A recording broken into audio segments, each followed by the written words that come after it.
Good morning प्यारे बच्चों। तो कैसे हैं आप लोग? आशा करता हूं आप लोग काफ़ी अच्छे होंगे। आज से मैं आप सभी बच्चों को इकोनॉमिक्स पढ़ाना शुरू कर रहा हूं। इकोनॉमिक्स का बच्चों आज हमारा पहला क्लास है, इसलिए पहले क्लास में आप सभी बच्चों को मैं सिलेबस को काफ़ी अच्छे तरीके से समझाऊंगा। बच्चों सिलेबस मैं हिंदी और अंग्रेजी दोनों माध्यम में समझाऊंगा, ठीक है। विशेष करके हिंदी माध्यम में आप सभी बच्चों को समझाऊंगा, क्योंकि हिंदी माध्यम में ही बच्चों आप सभी को मैं पढ़ाऊंगा, ठीक है। तो मेरे जितने भी छात्र होते हैं हिंदी माध्यम के ही होते हैं, इसलिए सिलेबस जब भी समझें हिंदी में समझें, जिससे आपका तैयारी बेहतर हो पाएगा, ठीक है बच्चों। चलिए, तो ये जो मैं इकोनॉमिक्स का बच्चों में सिलेबस समझा रहा हूँ ये किन के लिए है? ये उन बच्चों के लिए है जो बच्चे बीए सेमेस्टर 1 में मेजर पेपर में इकोनॉमिक्स ले रखे हैं। मेजर पेपर यानी ऑनर्स पेपर में इकोनॉमिक्स ले रखे हैं, या जो बच्चा बीए इकोनॉमिक्स से कर रहा है उनके लिए आज यह क्लास है, समझ गए। जिन बच्चों का इकोनॉमिक्स माइनर में है, एमडीसी में है, उन बच्चों के लिए क्लास नहीं है। तो बच्चों इस प्रकार हमारा क्लास हो जाता है बीए सेमेस्टर 1 हमारा क्लास हो गया। और बीए सेमेस्टर 1 में जिन बच्चे का इकोनॉमिक्स मेजर है यानी एमजेसी 1 है, जिसे हम ऑनर्स पेपर भी कहते हैं, ठीक है। चलिए, तो बच्चों बीए सेमेस्टर 1 में जो आपका इकोनॉमिक्स विषय है तो किताब का क्या नाम हो जाता है? तो इकोनॉमिक्स किताब का बच्चों नाम हो जाता है प्रारंभिक व्यष्टि अर्थशास्त्र, ठीक है। किताब का क्या नाम हो जाता है? प्रारंभिक व्यष्टि अर्थशास्त्र। तो बच्चों हम लोग सेमेस्टर 1 में व्यष्टि अर्थशास्त्र का अध्ययन करेंगे। अब ये व्यष्टि अर्थशास्त्र क्या होता है? जब हम इकोनॉमिक्स पढ़ाएंगे तो आपको पता चल जाएगा समष्टि अर्थशास्त्र क्या होता है, व्यष्टि अर्थशास्त्र क्या होता है, ठीक है। चलिए, तो कुल मिलाकर के आपको सेमेस्टर 1 में व्यष्टि अर्थशास्त्र को पढ़ना है, समझ गए। और जो बच्चों यह क्लास किन के लिए है? विशेष करके उन बच्चों के लिए है जो बच्चे बिहार से अपना ग्रेजुएशन कर रहे हैं। अर्थात अगर आप बिहार के किसी भी विश्वविद्यालय से हैं तो बच्चों यह क्लास आपके लिए। इस प्रकार हमारा यूनिवर्सिटी हो जाता है ऑल बिहार यूनिवर्सिटी, यानी बिहार के सभी विश्वविद्यालय के छात्रों के लिए है। चाहे आपका विश्वविद्यालय पाटलिपुत्रा यूनिवर्सिटी हो, मगध यूनिवर्सिटी, पटना, मुंगेर, भागलपुर, दरभंगा, मधेपुरा, पूर्णिया, छपरा, आरा, सभी यूनिवर्सिटी के छात्रों के लिए, ठीक है। चलिए, अब बच्चों इकोनॉमिक्स में आप सभी बच्चों को कितना यूनिट बच्चों पढ़ना है? तो बच्चों इकोनॉमिक्स में आप सभी बच्चों को 4 यूनिट पढ़ना है, ठीक है। और आप 4 यूनिट पढ़िएगा, आपका जो सिलेबस है सिलेबस क्या हो जाएगा बच्चों? समाप्त हो जाएगा। तो जाहिर सी बात है चारों यूनिट का अध्ययन करने से पहले सबसे पहले तो हमें यूनिट 1 का अध्ययन करेंगे। तो बच्चों यूनिट 1, तो सबसे पहले हम किसका अध्ययन करेंगे? यूनिट 1 का, यानी हिंदी में इकाई 1। तो बच्चों यूनिट 1 का शीर्षक क्या हो जाता है? जिस प्रकार देखो बच्चों चैप्टर का शीर्षक होता है ना, उसी प्रकार यूनिट का भी अपना शीर्षक होता है। तो पहला यूनिट जिसका शीर्षक क्या है? जिसका शीर्षक है exploring the subject matter of economics, यानी हिंदी में इसको हम क्या कहेंगे बच्चों? हिंदी में इसको हम कहेंगे अर्थशास्त्र विषय वस्तु का अन्वेषण, ठीक है बच्चों। अर्थशास्त्र विषय वस्तु का अन्वेषण इकाई 1 आपका यह शीर्षक आपका हो गया, ठीक है। इसका क्या मतलब है? इसका यह मतलब है कि पहले यूनिट में आप सभी बच्चों को अर्थशास्त्र विषय का परिचय देखना है। जैसे अर्थशास्त्र क्या है, अर्थशास्त्र का अर्थ क्या है, अर्थशास्त्र का परिभाषा क्या है, समझ गए बच्चों। तो कुल मिलाकर के समझिए तो पूरा का पूरा अर्थशास्त्र का विषय क्या है, अर्थशास्त्र का विषय वस्तु क्या है, ए से लेकर के जेड तक, ठीक है। तो सिलेबस यूं तो बच्चों ये आपका सारा सिलेबस ऑफिशियल बच्चों अंग्रेजी में होता है, ये सारा आप अंग्रेजी का ही ऑफिशियल आपका है, लेकिन हम आपको हिंदी में आपको समझा रहे हैं, ठीक है। चूंकि मैं हिंदी में आप सभी बच्चों को पढ़ाऊंगा, क्योंकि मैं अंग्रेजी मीडियम में तो पढ़ाता नहीं हूँ, मेरा जितना भी छात्र होता है हिंदी मीडियम का होता है, इसलिए सिलेबस को अगर आप हिंदी में समझिएगा तो बेटर होगा, ठीक है। तो अंग्रेजी में पहला पॉइंट आपका आ जाता है डेफिनेशन ऑफ इकोनॉमिक्स, यानी अर्थशास्त्र की परिभाषा। नीड, अर्थशास्त्र की क्या जरूरत है, क्या आवश्यकता है। स्कोप, यानी इसी प्रकार से बच्चों ये आपका अंग्रेजी का सिलेबस है, जिसका हिंदी में कुछ बच्चों इस प्रकार से है। ठीक है, तो देखो पहले यूनिट में बच्चों आपको क्या पढ़ना है, तो पहले यूनिट में आपको पढ़ना है अर्थशास्त्र की परिभाषा। हम लोग बच्चों सबसे पहले किसको देखेंगे, तो अर्थशास्त्र की परिभाषा को देखेंगे। और परिभाषा बच्चों छोटा पॉइंट नहीं है, परिभाषा अपने आप में बच्चों बड़ा पॉइंट हो जाता है, क्योंकि विभिन्न अर्थशास्त्रियों के द्वारा अर्थशास्त्र को अलग अलग तरीकों से परिभाषित आपको किया गया है। तो इस प्रकार हमें बच्चों क्या देखना है, अर्थशास्त्र की परिभाषा को देखना है। उसके बाद अर्थशास्त्र की आवश्यकता को देखना है, यानी अर्थशास्त्र का बच्चों जरूरत क्या है, नीड क्या है, समझ गए। फिर उसके बाद हमें अर्थशास्त्र का क्षेत्र हम लोग देखेंगे, क्षेत्र एवं पद्धतियां को देखेंगे। ठीक है बच्चों, फिर इसके बाद अर्थशास्त्र की प्रकृति एवं विषय वस्तु को देखेंगे। दुर्लभता काफी बच्चों महत्वपूर्ण आपका हो जाता है, फिर हम लोग दुर्लभता को देखेंगे, दुर्लभता एवं विकल्प की समस्या को देखेंगे। और सबसे अंत में अर्थशास्त्र की केंद्रीय समस्या को देखेंगे। तो बच्चों अर्थशास्त्र की ये जो केंद्रीय समस्या है काफी ज्यादा बच्चों वीवीआई पॉइंट आपका हो जाता है, आपके एग्जाम में यहां से प्रश्न बच्चों पूछा ही आपको जाएगा। ठीक है बच्चों, थोड़ा सा बारिश हो रहा है, तो जिस कारण हो सकता है कि कैमरा पे, ठीक है, लेंस पे ओस थोड़ा सा जम जाएगा, तो हो सकता है कि मेरा वीडियो धुंधला आए, तो आप सभी बच्चों मैनेज आप लोग है ना कर लीजिएगा। ठीक है, क्योंकि आप सभी बच्चे जान रहे लगातार बारिश पे बारिश आपका हो रहा है, तो ऑनलाइन में बराबर समस्या बच्चों बना ही आपको रहता है। ठीक है, नमी के कारण लेंस पे फोग आपको आ जाता है, इसलिए थोड़ा सा आपको धुंधला सर के ऊपर आपको दिख रहा होगा, क्योंकि वो लेंस पर ओस लगा हुआ है। ठीक, चलिए, तो बच्चों दूसरा जो यूनिट आपका हो जाता है, दूसरा यूनिट का बच्चों शीर्षक क्या है, तो दूसरा यूनिट का बच्चों शीर्षक है सप्लाई एंड डिमांड। यानी दूसरे यूनिट में हम लोग सप्लाई और डिमांड का अध्ययन करेंगे, मतलब पूर्ति और मांग का अध्ययन करेंगे। किसका किसका अध्ययन करेंगे बच्चों, पूर्ति और मांग का। ठीक है, अब पूर्ति और मांग के अंतर्गत बच्चों हमें क्या पढ़ना है, तो बहुत पॉइंट बच्चों पढ़ना है, बहुत पॉइंट। ठीक है, सबसे बड़ा यूनिट समझिए कि आपका यही है। पूर्ति और मांग के अंतर्गत बच्चों आपको 2 पॉइंट का अध्ययन करना है। पॉइंट ए देख सकते हैं अंग्रेजी में, और पॉइंट बी आपका नीचे में। तो सबसे पहले पॉइंट ए में बच्चों क्या क्या पढ़ना है हम उसको बता देते हैं हिंदी में। तो आपको सबसे पहले बच्चों मांग पढ़ना है। क्या पढ़ना है बच्चों, मांग। ये मांग क्या होता है, ठीक है, मांग की अवधारणा आपको पढ़ना है। मांग की अवधारणा और उनके प्रकार को आपको पढ़ना है। मांग क्या है, मांग की अवधारणा, इस प्रकार से। ठीक है बच्चों, चलिए उसके बाद फिर हम लोग, ये आपका पहला पॉइंट हो गया, ये आपका पहला पॉइंट हो गया, मांग की अवधारणा और उनके प्रकार। ठीक, दूसरा पॉइंट हो गया व्यक्तिगत मांग। हम लोग व्यक्तिगत मांग को देखेंगे। व्यक्तिगत मांग या व्यक्तिगत पूर्ति के निर्धारक को देखेंगे। ठीक है, उसके बाद बच्चों मांग और मांग का कार्य हमें देखना है।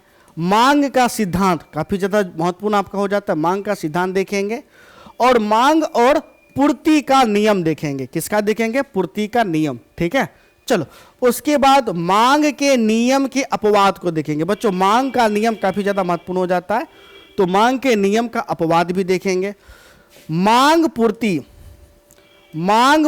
अनुसूची और मांग पूर्ति वक्र। ठीक है बच्चों, क्या क्या देखेंगे, मांग पूर्ति अनुसूची और मांग आपूर्ति वक्र को हम लोग देखेंगे। ठीक है, पूर्ति की जगह आपूर्ति, देखो पूर्ति आपूर्ति दोनों एक ही आपका होता है, इससे किसी भी प्रकार का कोई दिक्कत नहीं होगा, लेकिन इकोनॉमिक्स के अंदर आपूर्ति नहीं होता है, पूर्ति होता है। ठीक है, चलिए अगला है पूरक और स्थानापन्न वस्तु की मांग। हमें क्या देखना है, पूरक और स्थानापन्न वस्तु की मांग को देखेंगे। ठीक है, चलिए आगे हम लोग बढ़ेंगे।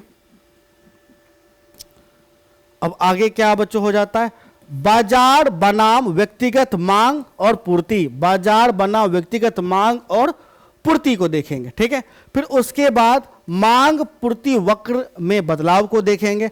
मांग और पूर्ति एक साथ देखेंगे। ठीक है, मांग और पूर्ति की लोच देखेंगे। मांग और पूर्ति की लोच देखेंगे। फिर उसके बाद बच्चों निर्धारक को देखेंगे और अंत में माप और अनुप्रयोग देखेंगे। क्या देखेंगे? माप और अनुप्रयोग। तो बच्चों इस पूरे पॉइंट में एक पॉइंट कॉमन आ रहा है, वह है मांग। ठीक, यानी दूसरा यूनिट में सबसे एमवीवीआई पॉइंट क्या हो जाता है? मांग।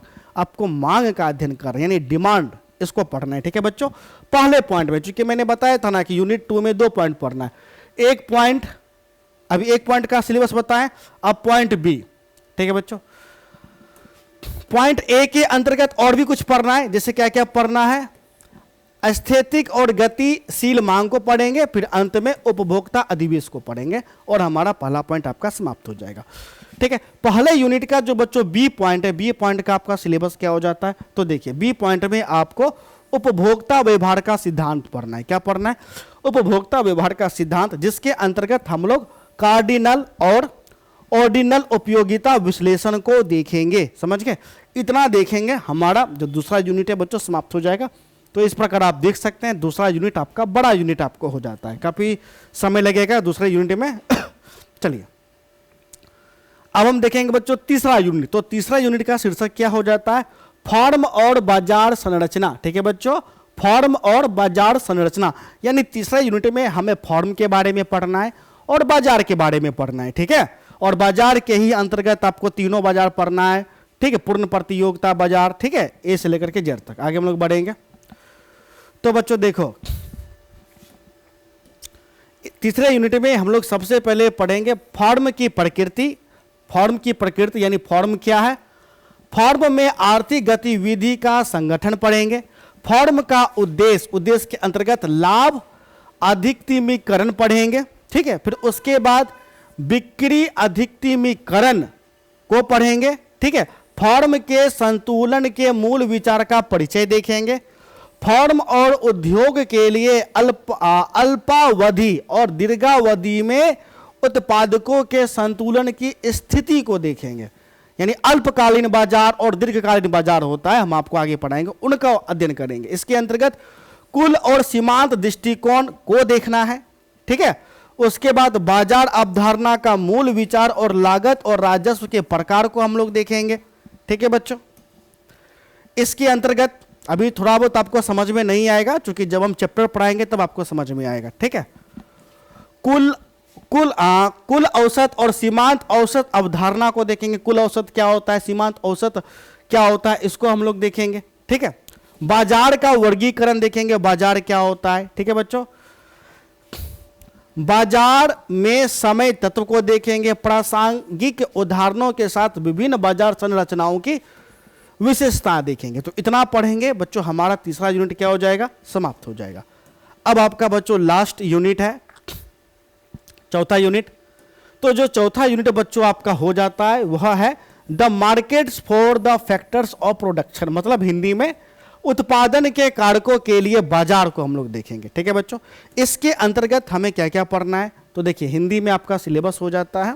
ठीक है बच्चों, इसके अंतर्गत श्रम बाजार को देखेंगे, श्रम बाजार का मूल अवधारणा को देखेंगे। ठीक है, व्यक्त्युत्पन्न मांग को देखेंगे, इनपुट की उत्पादकता को देखेंगे, श्रम की सीमांत उत्पादकता को देखना है, सीमांत राजस्व उत्पाद को देखेंगे, श्रम की मांग देखेंगे, श्रम का पिछड़ा झुकने वाला आपूर्ति वक्र देखेंगे, कर नीति और श्रम आपूर्ति को देखना है, श्रम बल भागीदारी, पूर्णतया प्रतिस्पर्धी श्रम बाजार में मजदूरी दर का निर्धारण, यानी इन सभी पॉइंट को देखेंगे। हमारा चौथा यूनिट बच्चों क्या हो जाएगा? चौथा यूनिट हमारा समाप्त हो जाएगा।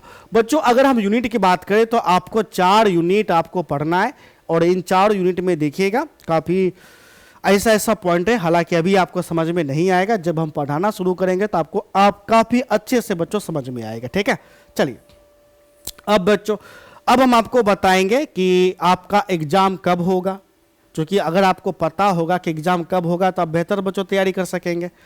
किस डेट को एग्ज़ाम होगा, एग्ज़ाम पैटर्न क्या होगा, तो उसको बताने से पहले अगर आप बच्चों बीए सेमेस्टर 1 का बेहतर तैयारी करना चाहते हैं तो बच्चों हमारा पेड कोर्स चलता है। ठीक है, पेड कोर्स का फीस सभी विषय के लिए मात्र 2,000 रुपये रखे गए। कितने रखे गए?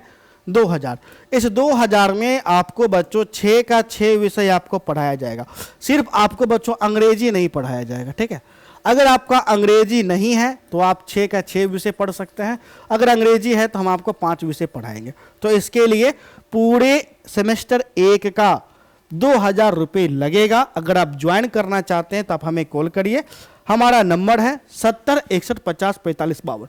सारा पढ़ाई बच्चों हमारे ऐप पे होगा। ऐप का नाम आर्ट सेंटर रोसड़ा है, जिसे आप गूगल प्ले स्टोर पे सर्च करके डाउनलोड कर सकते हैं।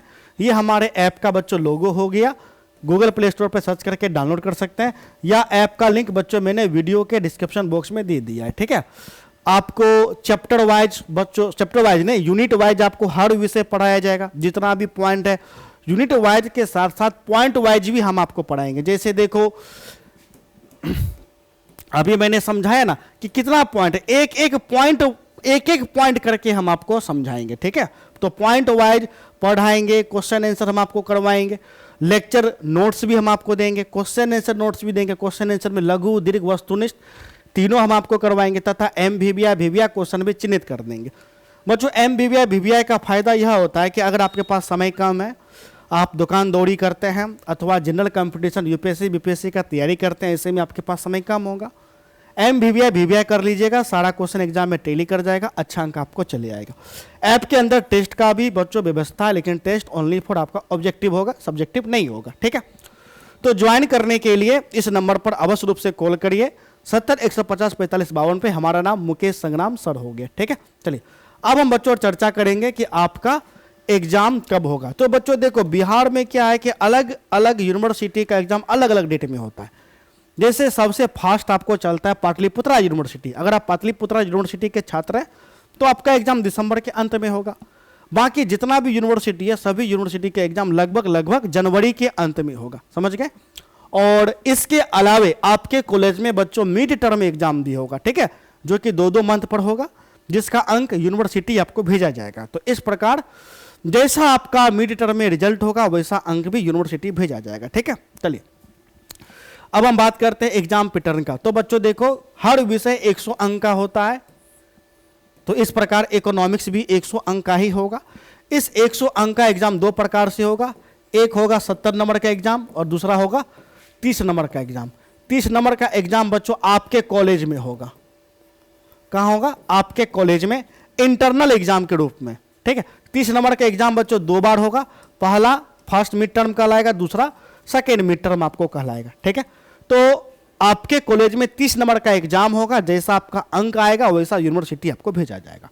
इसलिए कॉलेज में जो एग्जाम होगा ना, अच्छे से लिख करके आइएगा, समझ गए। चलिए, और कॉलेज में जो एग्जाम होगा 30 नंबर का महीना में, यानी 6 महीना में 2 बार एग्जाम होगा। ठीक है, चलो अब जो 70 नंबर का एग्जाम होगा, ये बच्चों आपको सेंटर पर जाकर के एग्जाम देना पड़ेगा। इस 70 नंबर में 3 भाग में क्वेश्चन आपको मिलेगा। पहला भाग यानी पार्ट ए में बच्चों ऑब्जेक्टिव टाइप क्वेश्चन आपको रहेगा, और कुल मिलाकर के 10 ऑब्जेक्टिव आपको दे दिया जाएगा। कितना? 10। एक ऑब्जेक्टिव बच्चों 2 नंबर का होगा, इस हिसाब से कितना अंक हो गया? 20 अंक हो गया। और बच्चों ये जो ऑब्जेक्टिव होता है कंपलसरी होता है, 10 ऑब्जेक्टिव देगा, आपको 10 का 10 बनाना है, कोई ऑप्शन आपको नहीं मिलेगा। जैसे बिहार बोर्ड में क्या था कि 100 ऑब्जेक्टिव है, 100 में से कोई 50 बनाए, लेकिन यहाँ ऐसा नहीं होगा, 10 ऑब्जेक्टिव देगा और 10 का 10 आपको बनाना पड़ेगा, और ये अनिवार्य है, सबको बनाना पड़ेगा। ठीक है, चलिए दूसरा जो हो जाता है पार्ट बी। पार्ट बी में बच्चों लघु प्रश्न आपको होगा, और लघु प्रश्न में कुल मिलाकर के 6 प्रश्न देगा, और कहा जाएगा 6 में से कोई 4 प्रश्न बनाए। 6 में से कितना प्रश्न बनाना है? 4 में, यानी कुल मिलाकर के 6 लघु प्रश्न देगा, और 6 में से आपको मात्र 4 प्रश्न बनाना है। एक लघु बच्चों 5 अंक का होगा। इस प्रकार से कितना अंक हो गया? 5 के 20 अंक आपका हो गया। ठीक, अब इसके बाद पार्ट सी में बच्चों लॉन्ग क्वेश्चन आपका होगा। ठीक, और लॉन्ग क्वेश्चन में कुल मिलाकर के 5 लॉन्ग दिया जाएगा, 5 दीर्घ आपको दिया जाएगा, और 5 में से आपको बच्चों 3 दीर्घ आपको बनाना रहेगा। एक दीर्घ 10 नंबर का होगा, इस हिसाब से कितना हो गया? 30 नंबर। तो देखो 20 का 20, 20, 20, 40, 40, 30, 70, तो इस प्रकार से 70 नंबर आपका पुड़ गया। इस प्रकार से आपका क्या होगा बच्चों? एग्जाम होगा। ठीक है, और किसी भी प्रकार का अगर कोई दिक्कत है तो बच्चों आप हमें कमेंट करके बता सकते हैं। अगर आप बेहतर तैयारी करना चाहते हैं तो बच्चों रिस्क आप है ना मत लीजिए। ठीक है, क्योंकि अगर सेमेस्टर 1 आपका खराब आपका हो जाएगा तो लगातार सभी सेमेस्टर आपका खराब होते हुए आपका चल जाएगा। तो ठीक है, तो कम से कम सेमेस्टर 1 का तैयारी आप बेहतर कर लें, उसके लिए हमें कॉल करिए 70-150-45-52। ठीक है, बहुत बच्चे का कहना होता है कि सर आपका फ़ी ठीक है थोड़ा ज़्यादा है। तो देखो, ज़्यादा होने का कारण यह है कि सिलेबस आपका चेंज आपका है ना हो गया है, और हमें भी बच्चों काफ़ी ज़्यादा मेहनत करना पड़ता है, मटेरियल मिलता नहीं है, हम लोगों को बाहर से मंगवाना पड़ता है, सभी विषय पर बच्चों कड़ा मेहनत करना पड़ जाता है। और हम लोग जो है आपको जो सिलेबस है ना अक्टूबर के अंत तक समाप्त करके दे देंगे, नहीं अक्टूबर तो नवंबर तक बच्चों आपका सिलेबस समाप्त हो जाएगा, और इसी फी में हम लोग आपका रिवीजन भी करवाएंगे। ठीक है सिलेबस समाप्ति के बाद रिवीजन भी आपको करवाएंगे, बेहतर तैयारी करवाएंगे प्रॉपर ऐप पर। ठीक है, जिससे आप अपने यूनिवर्सिटी का टॉपर बन सके। ठीक है ना, क्योंकि अगर आप टॉपर बनेंगे तो आपके लिए भी अच्छा होगा, हमारे लिए भी बच्चों अच्छा होगा। और यूनिवर्सिटी में जो बच्चा टॉपर होता है वो देखिएगा गोल्ड मेडलिस्ट आपको कहलाता है। तो अगर आप भी गोल्ड मेडलिस्ट बनना चाहते हैं, ठीक है, तो आप बेहतर तैयारी करिए, इसलिए इस नंबर पर कॉल करिए। तो मिलते हैं नेक्स्ट क्लास में, तब तक के लिए धन्यवाद, बाय, जय हिंद।